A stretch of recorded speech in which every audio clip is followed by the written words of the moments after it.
Hi everyone, my name is Lucy from Japan and welcome back to my channel. Today in this video, I'm going to talk about the updated situation of the succession to the Japanese imperial throne. This story will be a good example of how strong gender discrimination in Japan is, and at the same time, a clear example that it is Japanese politicians who are sticking to the gender discrimination in Japan. Japan's gender gap ranking for 2023 is 125th out of 146 countries, which is very low and disgraceful for a developed country. As some of you may know, the current Japanese Emperor Naruhito and Empress Masako have an only child, Princess Aiko. She was born in 2001 and is now 22 years old. In a recent Kyodo News poll in Japan, 90% of respondents said that they support a female emperor. In the 2019 poll, 80% of respondents said they support a female emperor, up 10% in the last 4 years. With 90% of the public supporting a female emperor in a poll, it seems that the general Japanese public is comfortable with the idea of female emperor and changing the tradition. So I would say this is the consensus of us, that we Japanese are ready to accept female emperor. However, the Japanese government is trying to maintain the current tradition of male lineage of succession to the throne without listening to the people, even though the public opinion polls show such results.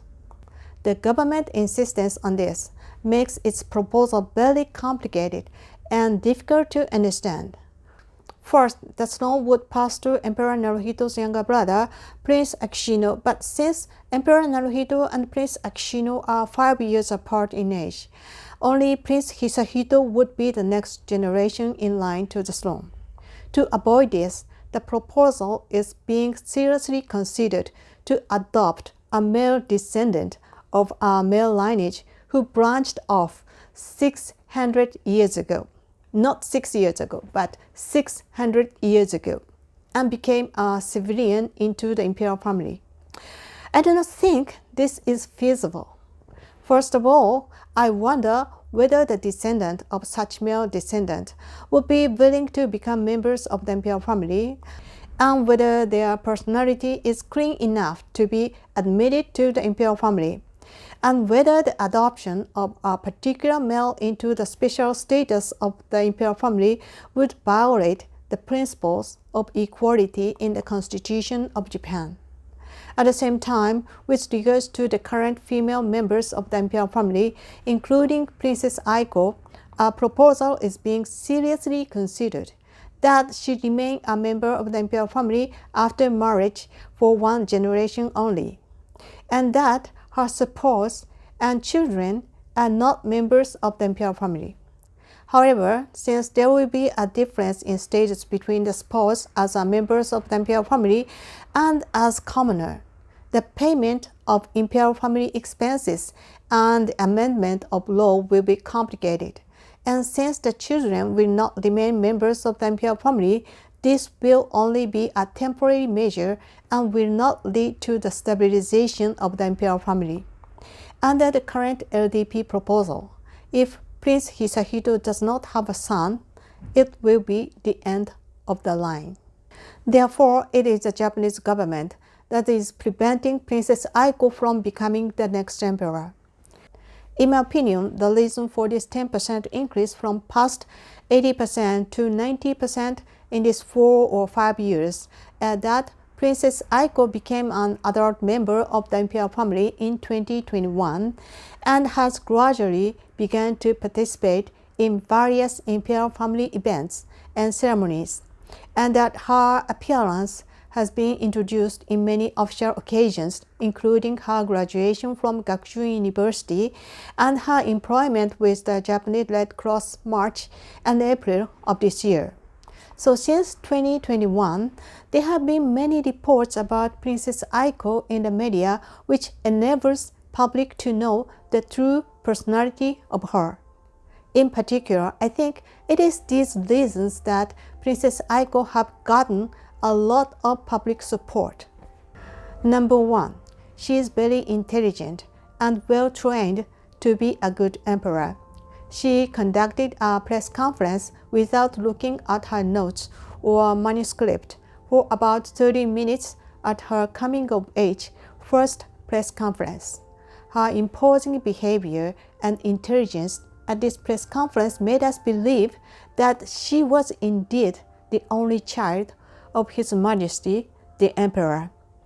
There had been rumors that Princess Aiko was shy, but when she made eye contact with reporters at her first press conference, the Japanese people understood that Princess Aiko had overcome her shyness. Very strangely, Japanese emperors are not allowed to express their thoughts on the succession to the throne because they are not allowed to intervene in politics. So no one knows what Emperor Naruhito thinks. But looking at perfectly grown-up Princess Aiko, who was an imposing demeanor, intelligence, and heart for the people, it is clear that Emperor Naruhito has been preparing his daughter, Princess Aiko, to be ready for the future Emperor of Japan when the imperial household law is revised and female emperor is acceptable. Number 2, Princess Aiko declined to produce a tiara out of consideration for the financial burden on the Japanese people. When female members of the imperial family come of age, they are allowed to wear a new tiara for ceremonies and other occasions. The cost of producing tiara in the past has been about 30 million yen, which is a small portion of the entire national budget. But even though by declining to have a tiara made, Princess Aiko expressed her desire to share the hardship and joys of her life with the people. Since the tiara was not made, Princess Aiko's coming-of-age ceremony was held with the help of her aunt, Kyoko Kuroda's tiara. At the time of this report, there was also criticism about the expensive tiaras made for Mako Komuro and Princess Kako of the Akishino family, the younger brother family of Emperor Naruhito, when they came of age. In particular, the tiara of Mako Komuro, who married Kei Komuro and now lives in New York, was made at a high cost 6 months after the 2011 Great East Japan earthquake. As for the tiaras of female members of the imperial family, they are made with the government budget and returned to the government when they lose imperial status due to marriage or other reasons. Therefore, I think it is a waste of money to make individual tiaras for female members of the imperial family who will eventually marry. Since this is not a problem of the imperial family, but of the imperial household agency system, my suggestion is that the government should possess several tiaras and share them with the female members of the imperial family. As an aside, it is also an institutional error of the imperial household agency that Emperor Naruhito's younger brother, Prince Akishino, and his wife Kiko are not the crown prince, but merely the first in line of succession to the throne. Yet they call themselves the crown prince and crown princess overseas, and Kiko wears a tiara exclusively for crown princes. Number 3, Princess Aiko's employment. The public has been paying close attention to what career path Princess Aiko will choose after graduation from Gakushūin University. But Princess Aiko chose to work for the Japanese Red Cross instead of studying abroad or going on to graduate school. In terms of work duties, Princess Aiko gives priority to her official duties when she has official duties as a member of the imperial family, but otherwise she is the same as other new employees, and her attitude of not receiving special treatment because of her imperial family status is another reason for her popularity. Princess Aiko's cousins, Mako Komuro and Princess Kako, studied in England but do not speak English well. Mako has a special job created for her, and received special treatment of working 3 short hours a week.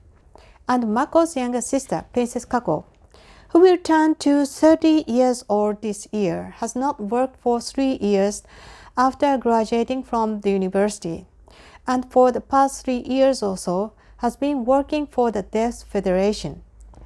But no one has seen her commuting to the Federation of the Deaf for the past 3 years. In addition, Prince Akishino's eldest son, Prince Hisahito, the second in line of succession to the throne, has received special treatment since his birth.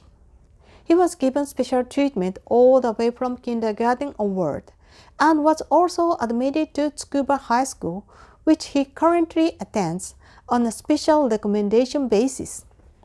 In an essay contest for which he won a prize when he was 15 years old, he was found that he plagiarized, but due to pressure from the imperial family, the prize was left untouched.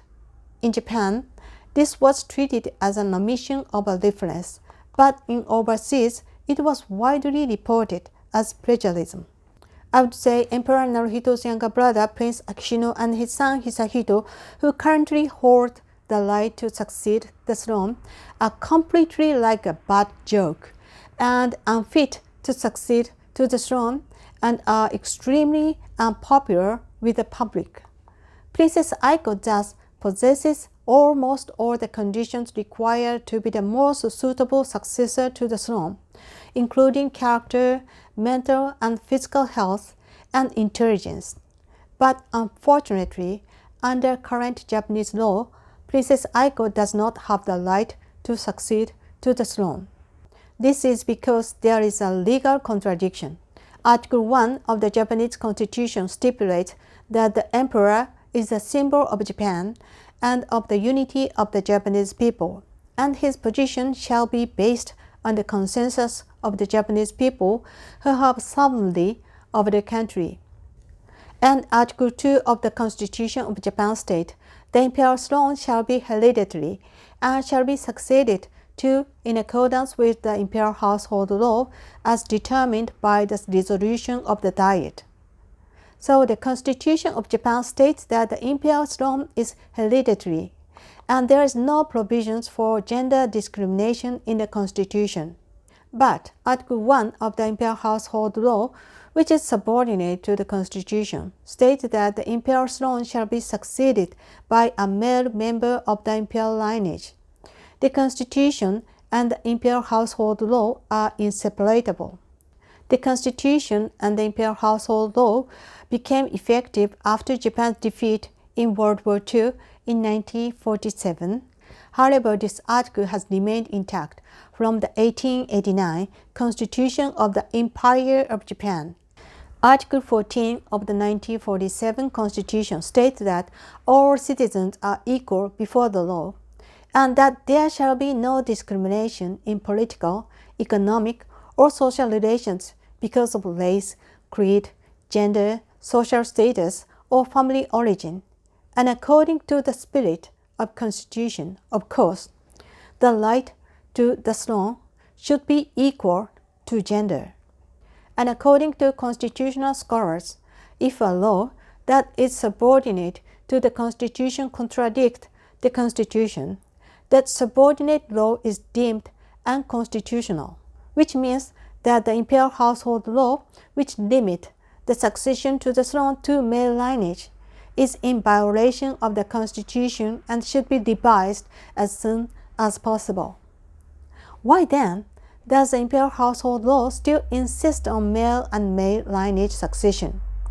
I will also discuss how the issue of the succession to the imperial throne has become complicated debate because of this insistence on male lineage. I am sure that for people overseas, the current debates on the succession to the imperial throne by the Japanese government and LDP sounds like some kind of bad joke.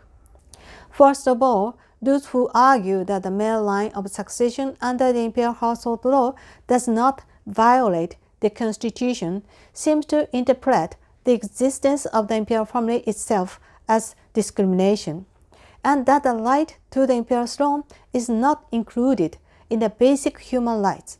So even if the right to the imperial throne were limited only to male line, it would not be considered discrimination against women. In other words, there is no need to apply fundamental human rights to the imperial family, and the right of Princess Aiko to succeed to the throne is not recognized. I believe that the LDP members who are discussing the succession to the throne originally thinking that males are superior than females. However, this kind of thinking is not acceptable today and will not gain international understanding. As in other countries around the world, about half of the population of Japan is also female. The rule in the imperial household law that a woman cannot be a symbol of Japan simply because she is a woman is nothing but gender discrimination. And it is the daughter of Emperor Naruhito and Empress Masako, the daughter of the head of state, who are being unfairly discriminated against under this law. She is not a doll or a statue, but a living human with emotion. Even if it is only a few female members of the royal family who are discriminated against under this law, this discrimination is not an issue of discrimination against not only imperial members, but against all Japanese women. I think the solution is very simple. The Japanese government should accept female emperor and simply revise the imperial household law, which restricts succession to only male in a male line, to the firstborn child in the direct line, and treating the husband of female emperor in the same way as consort married to male crown prince would lead a very simple and stable succession to the imperial throne. This is an issue that all Japanese women should raise their voices and protest against the government. Please, all women abroad know about this matter, and I will be very happy if you can raise your opinion and share this story. That's all I'd like to say today. Thank you for watching, and don't forget to like the video.